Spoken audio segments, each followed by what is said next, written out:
सध्या आपल्या महाराष्ट्रात खास करून पुण्यात बिबट्यांचे हल्ले खूपच वाढत आहेत. या हल्ल्यात अनेक लोक जखमी तर अनेक लोक मृत्यू पडत आहेत.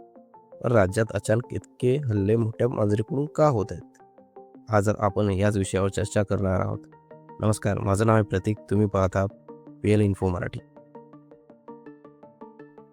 तर आता आपण बिबट्यांच्या विषयावर बोलूया की सध्या बिबट्यांचे इतके हल्ले का वाढत आहेत. मित्रांनो, याचे काही कारणे आहेत, ते पहिले आपण जाणून घेऊ. सर्वप्रथम पहिलं कारण, वाढते शहरीकरण. वाढत्या लोकसंख्येला बघता शहरी कमी झालेले वनक्षेत्र याचा प्रादुर्भाव इतर वन्य प्राण्यांवर होत आहे. यातील एक म्हणजे बिबट्या व इतर मोठ्या मांजरी म्हणजे वाघ, सिंह यांनाही वनक्षेत्र मोठा लागतो, कारण त्यांचा शिकार करण्याची सीमा ठरलेली असते. पण कमी झालेल्या वनक्षेत्रामुळे त्यांना शिकारीसाठी वसाहतीत शिरकाव वाढत आहे.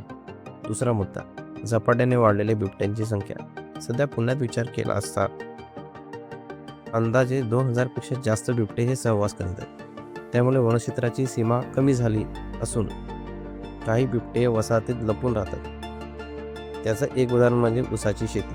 अनेक बिबटे हे ऊसाच्या शेतीत आपली घरे तयार केली आहेत. त्यामुळे त्यांच्या भीती नागरिकांमध्ये पसरत आहे. तिसरा मुद्दा, शिकारीची कमतरता. शिकाऱ्याच्या कमतरतेमुळे बिबट्या शहरात व गावातील भटकी कुत्रींवर व इतर प्राण्यांवर हल्ले करत आहेत. पण याच कारणामुळे वसाहतीत घुसलेल्या बिबट्या जेव्हा माणसासमोर आमनासामना होतो तेव्हा तो माणसावर सुद्धा हल्ला करतो.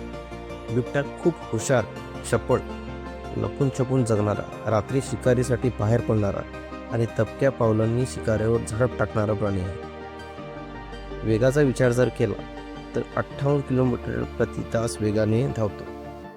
आकारमानाच्या दृष्टीने त्याची लांबी 90 सेंटीमीटर ते 200 सेंटीमीटर म्हणजे जवळपास 3 फूट ते 6 फूट 4 इंच इतकी असते. व उंचीचा जर विचार केला तर 60 सेंटीमीटर ते 70 सेंटीमीटर म्हणजे जवळपास 2 फूट ते 3 फूट इतकी असते. वजन जर पाहिले तर 30 किलोग्रॅम ते 90 किलोग्रॅमपर्यंत असू शकते. पण आजपर्यंत सर्वात वजनदार बिबट्या हा 108 किलोची नोंद झाली आहे. आपण हीच प्रार्थना करूया की हे हल्ले लवकरात लवकर थांबले पाहिजे. सरकारने यावर योग्य ती भूमिका घेतली पाहिजे. पण आपण हा सुद्धा विचार केला पाहिजे की जितका पृथ्वीवर राहण्याचा अधिकार आपल्याला आहे तितकाच प्राण्यांचा सुद्धा आहे. त्यामुळे वाढते शहरीकरण हे योग्यरित्या केले पाहिजे. त्याचा परिणाम निसर्गावर होऊ नये ही काळजी आपण घेतली पाहिजे. तुम्हाला हा व्हिडिओ पाहून कसा वाटला आम्हाला कमेंट्स बॉक्समध्ये नक्की कळवा आणि पुढे येणाऱ्या सर्व व्हिडिओ पाहण्यासाठी चॅनलला नक्की सबस्क्राईब करा. थँक्यू.